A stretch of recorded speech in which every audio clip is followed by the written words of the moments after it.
Welcome everybody, it's Nasty Poe here for Therapy Games. I hope everyone's having a really good day. Um, Wanted to talk today about the topic of harm reduction.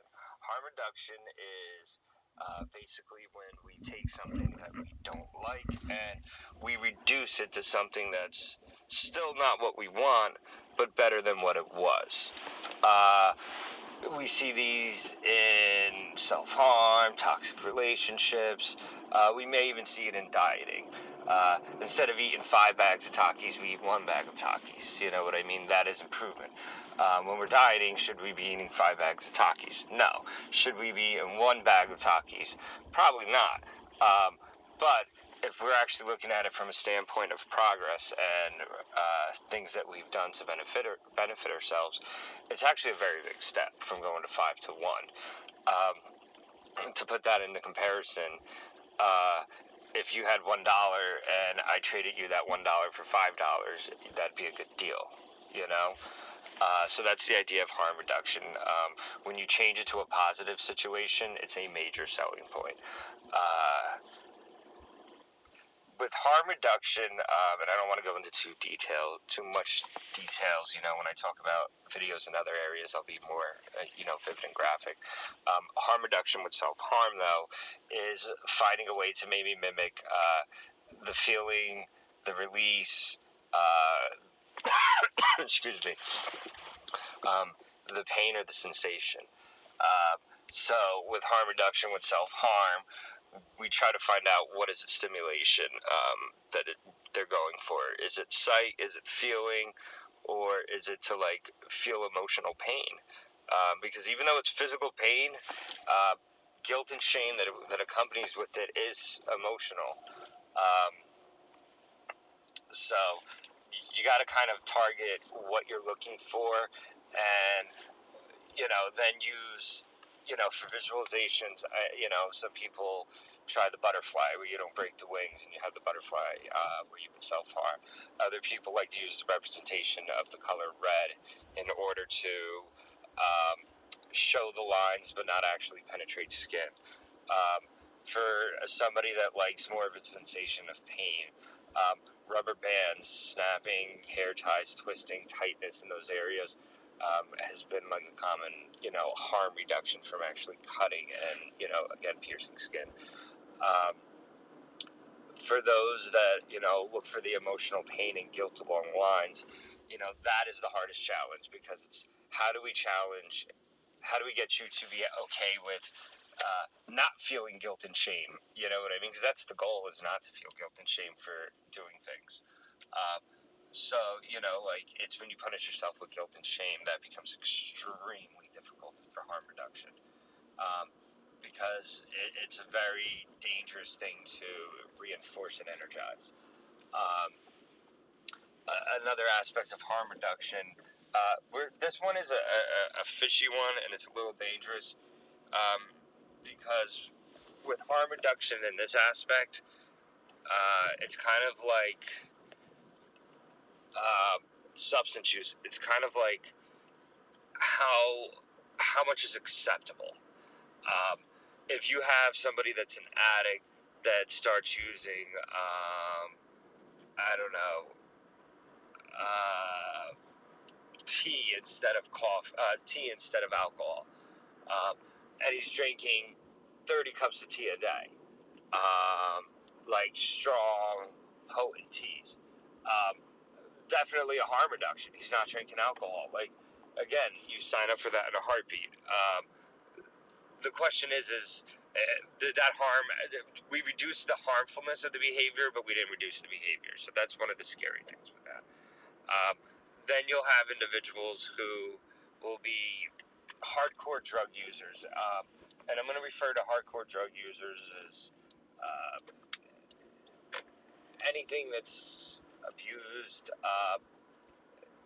My personal opinion is, marijuana is a light drug for adults. It's not something great in kids, but it's a light drug for adults. So, in that sense, when it comes to harm reduction, if you had somebody that was actively using heroin, and multiple hardcore drugs and just started smoking marijuana. Um, it's kind of a weird situation that we put ourselves in because, um, like, what what is okay and what is not okay with that? I mean, if this was somebody that had a multiple bag a day habit of heroin and they occasionally smoke marijuana or drink, um, that is, in theory, monster improvement. However, addiction is addiction, so that's the dangerousness right there. Um, and I think that's kind of one of the struggles when it comes to substance use and harm reduction. Uh, is what do we actually look at as being okay versus what is kind of like not appropriate. Um, I feel also in harm reduction, relationships commonly occurs. We will be in a relationship with somebody, and it may be extremely toxic, and then our next relationship will still have components of it, but to a lesser degree. Um, in a sense of harm reduction, you are bettering yourself and taking steps into a better direction. Um, but it's a dangerous aspect of harm reduction because, again, it's like the person that uses self harm to feel guilt and shame for psychological pain. Um, we're trying to teach the positive aspects of it, and it kind of reinforces that it's okay to feel bad, or it's okay to feel this, or it's okay to feel that. Yes, it is, but you have to understand you shouldn't put yourself down or put yourself in a situation that is beneath you because you don't feel like you deserve more. Now, if you just lost your job and you need money and you're out there and you got to go do what you have to do to make money, that is 1,000% different than what I'm talking about. That I'm not talking anything along those lines. What I'm talking about is putting yourself in a relationship, possibly that you're sober and you start dating an active user. Um, that is very dangerous. If you're somebody who is very stable in areas of your life and then invite instability into your life, that makes things possibly dangerous. Um, that is kind of where harm reduction shouldn't be applied. Um, although it was better than what you were in, you still deserved better than what you got. So why why is a bad question to ask? How come you feel that you don't deserve the respect or the equal that you would ask for your friends? And that's kind of the things with harm reduction is you have to be able to feel that if you ask that question with harm reduction, um, that you're okay with your answer. Like, if the kid was actually cutting herself and now she snaps herself with a rubber band when she's anxious, and I ask myself that question, I'm satisfied. Yeah, 100%. I can stand by that. Um, again, it's an interesting topic, and harm reduction is something that is talked about across the field everywhere. It's in the mental illness field, intellectual disability field, substance abuse field, attachments, depression, anxiety. I mean, everywhere. Eating disorders, just general life. You know what I mean? Risk reduction and for financial risk reduction for financial liability is probably like a high paying job for insurance companies or mortgage companies where they're evaluating income to mortgage risk ratios with the probability of doing better in the future. uh, so I mean, harm reduction, risk reduction, and calculation is a very dominant field. Sports for physical harm, using new helmets, equipment to replace systems, changes to the NFL. It's across the board. Um, so, in the mental health aspect, though, and the life aspect, which is what I'm kind of asking people to kind of apply to, I want you to realize it has to come down to when you're using it. Also, a moral and value question is: am I making a choice that I can stand behind with accepting this or implementing this harm reduction? You know, uh, is it okay to allow somebody that was in a physically abusive relationship to be in a relationship that's emotionally abusive because the person doesn't hit them? Can I look at myself in the mirror and accept my role in that? And uh, that's kind of the difficulty with harm reduction. Um, again, some of the individuals I work with, harm and risk may be different than others. Maybe some of this is in a very extreme sense where, harm reduction for you guys may be wearing, minimal stuff. Um, but it still works across the board, and you still have to be able to look at yourself in the mirror afterwards and say, all right, yeah, I'm cool with that.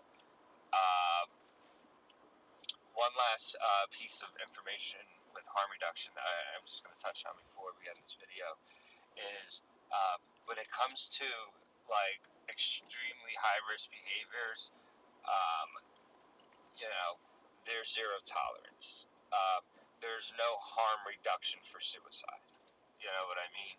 Um, for somebody that's going to overdose and then choosing to do, um, I don't know, hanging instead, excuse my language, that is not harm reduction at all. Um, that is just literally um, zero tolerance for that, guys. Um, and I'm kind of sometimes regarded as a little bit of lenient and flexible when it comes to some symptoms and stuff. I can understand that what somebody accepts as baseline may be different than what other people accepts as a baseline. Um, but everybody has their limitations and boundaries, and somebody putting themselves in direct risk to harm themselves or others, or cause anything that could cause you know lasting damage. And this is just me. That is zero tolerance for me. And you know, I implement at that point. But everybody else has to operate within their comfort zones. That's just me. So when it comes to harm reduction and risk, I want you to also calculate what are you actually comfortable with. I actually don't work with certain drugs in my practice that I work at. It's just not something that I'm comfortable working with. I could work with it. I probably would be okay too. I don't think I'd be the worst in the world at it. However, when it comes to a risk reduction standpoint, um, I'm just that's beyond where I'm comfortable. You know what I mean? So on those notes, I wanted to thank everybody. If anybody listened, awesome. If you didn't, you should have. I feel like it was very valuable. Um, so we'll take it from there and have a great day. Therapy Games. Peace. Bye.